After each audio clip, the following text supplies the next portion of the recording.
Minister in the Office of the Prime Minister, member for Mayaro.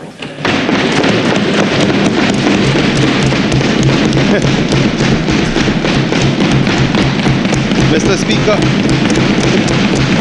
Speaker, I have been authorized by the Cabinet of the Republic of Trinidad and Tobago to present the following statement on the main outcomes of Trinidad and Tobago's participation in the 50th regular meeting of the Conference of Heads of the Caribbean Community, Caricom.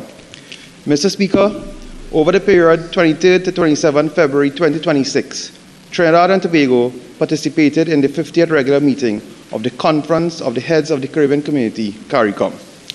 The delegation was led by the Honorable Kamla Prasad Bisesa SC, Prime Minister, and included the Honorable Sean Sobers, Minister of Foreign and Caricom Affairs, myself as Minister in the Office of the Prime Minister, and senior officials of the Ministry of Foreign and Caricom Affairs. During the period, the Honorable Sean Sobers, Minister of Foreign and Caricom Affairs, participated in meetings of the Caricom Community Council and Foreign Ministers COFCO. The meeting was an important one in that it considered several important issues on the agenda of the Caribbean community, as Trinidad and Tobago shared its views on geopolitical developments, security issues, the situation in Haiti, regional transportation, reparations, and the UE indigenous process. Mr. Speaker, during the opening ceremony, the Honorable Prime Minister gave one of the most forthright speeches ever given by a head of government in Caricom. Firstly, the Prime Minister reaffirmed Trinidad and Tobago's enduring commitment to Caricom and the regional integration process, herself being a child of Caricom, having lived in Jamaica and worked in St. Kitts and Nevis. Mr. Speaker, the Prime Minister's dignified leadership in addressing complex and sensitive matters affecting the region was recognized throughout the Caribbean as being much needed, especially the call for enhanced accountability, transparency, and institutional responsiveness within regional mechanisms, and the call for Caricom to be a principled, impartial, and credible voice for all the peoples of the Caribbean community. Mr. Speaker, the Prime Minister articulated Trinidad and Tobago's principled position on Cuba. In this regard, Trinidad and Tobago empathizes with the Cuban people and supports humanitarian considerations while maintaining a clear and consistent commitment to democratic governance, including free and fair elections, rule of law, equality before the law, separation of powers, accountability, transparency, and the protection of fundamental freedoms. The Prime Minister also highlighted the measurable gains achieved through our strategic cooperation with the United States in combating narco-trafficking, arms smuggling, and organized crime. In fact, Mr. Speaker, one of the highlights of the meeting was that on 25th February 2026, the Prime Minister, the Honorable Kamla Prasad Bisesa SC, had the opportunity to meet once more with United States Secretary of State Marco Rubio for one-on-one bilateral discussions on the margin of the conference, as one of the select group of regional leaders afforded the opportunity to engage directly with the Secretary of State. This was the second time in less than 6 months that the Secretary of State made time to meet with our Prime Minister, and based on invitations initiated by the United States.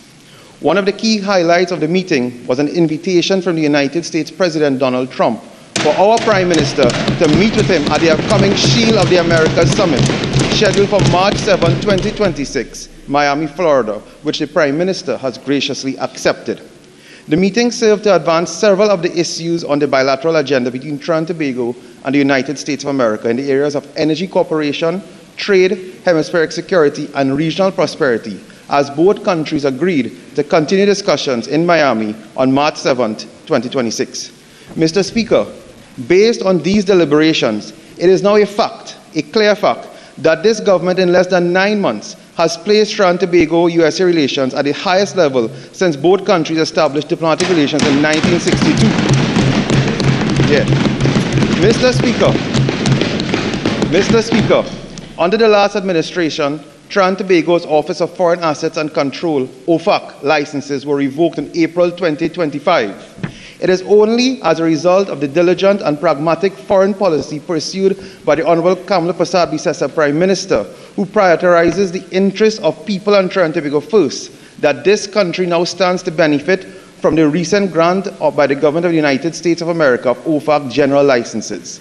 These licenses provide a clear and structured legal framework for oil and gas activities to be conducted along the shared maritime border between Trinidad and Tobago and Venezuela. Mr. Speaker, the government of Trinidad and Tobago sees this country's relationship with the world's largest economy as an important opportunity for Trinidad and Tobago and the United States of America to deepen hemispheric energy cooperation, strengthen regional stability, and reinforce trusted commercial ties. Mr. Speaker, the Honourable Prime Minister also held bilateral discussions with regional counterparts, including Suriname and Jamaica. On Wednesday, February 25, 2026, the Honourable Kamala Persad-Bissessar, Prime Minister, met with Her Excellency Jennifer Simmons, President of the Republic of Suriname. Discussions centered on energy security, transportation, education, and training in the energy sector, agriculture, as well as opportunities for cooperation in the area of health. The Honourable Prime Minister also met with Dr. the Most Honourable Andrew Holness, Prime Minister of Jamaica. Discussions centered on immigration matters and cooperation in matters of national security. Prime Minister Holness thanked Prime Minister Kamala Persad-Bissessar for her government's support after Hurricane Melissa. Prime Minister Persad-Bissessar also reaffirmed Trinidad and Tobago's commitment to partnering with Jamaica in issues regarding cooperation in the healthcare sector, regional security, and labour. Mr. Speaker, there is now a coalition of nations in the Western Hemisphere which share a common belief in national sovereignty, democratic and constitutional government, law and order, free markets and private enterprise, control over borders, common goals to stop criminal, terrorist gangs, cartels, as well as illegal mass migration. Trinidad and Tobago, thanks to our Prime Minister, stands proudly in this coalition. Mr. Speaker, our foreign policy partnerships with countries throughout Trinidad and Tobago, as well as those in the Caricom and wider Americas, will help enhance Trinidad and Tobago's role as a responsible energy hub, supporting domestic industry, safeguarding jobs, and contributing to our reliable supply chains that benefit both Trinidad and Tobago and all our overseas partners. Mr. Speaker, this government's approach reflects a balanced and responsible posture, one that embraces regional partnership while ensuring the national interest remains paramount. The government led by the Prime Minister, Honourable Kamala Persad-Bissessar, continues to develop a foreign policy which for the first time in a decade is delivering tangible benefits, real opportunities for prosperity and development which can be enjoyed by every single citizen of Trinidad and Tobago. I thank you.